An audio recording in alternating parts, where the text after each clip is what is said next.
ដោយសម្រេចគោលបំណងក្រុមកីឡាហាប់គីដូកម្ពុជាបដិញ្ញាជ្រុងទង់ជាតិខ្មែរឲ្យកាន់តែខ្ពស់នៅក្នុងការប្រកួតហាប់គីដូជើងឯកអាស៊ីអាគ្នេយ៍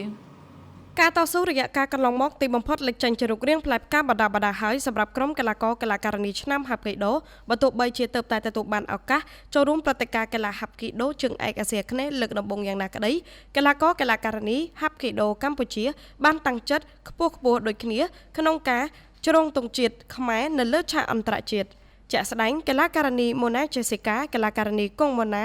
ដៃអាណាកីឡាការិនីឡៃកំហួរនិងកីឡាករសុខុនសីហានុតទទួលស្គាល់ថាអាចនឹងមានឧបសគ្គខ្លះនៅក្នុងដំណើរឆ្ពោះទៅយកលទ្ធផលល្អជូនជាតិប៉ុន្តែអ្នកទាំងអស់គ្នាបានខិតខំប្រឹងប្រែងយ៉ាងខ្លាំងនិងបដិញ្ញាចិត្តយ៉ាងពេញទំហឹងសម្រាប់ការប្រកួតនេះសូមបញ្ជាក់ថាកីឡាករកីឡាការិនី11រូបនៃសហព័ន្ធកីឡាខ្មែរហាប់គីដូដឹកនាំដោយលោកអគ្គលេខាធិការគង់ច័ន្ទធីណាបានចាកចេញពីរាជធានីភ្នំពេញនារាត្រីថ្ងៃច័ន្ទទី9ខែមិថុនាដើម្បីទៅចូលរួមព្រឹត្តិការណ៍កីឡាហាប់គីដូជើងឯកអាស៊ីអាគ្នេយ៍ឆ្នាំ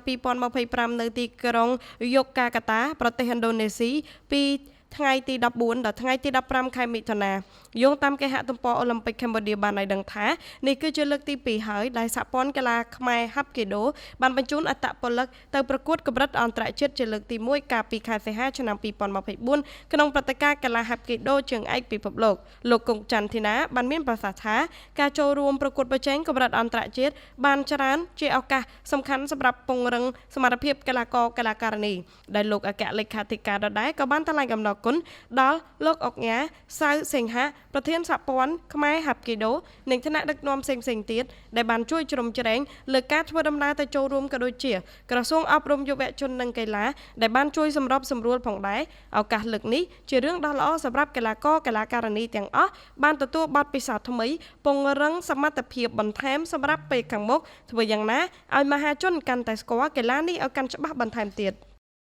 Nick Shimrali ពី Big New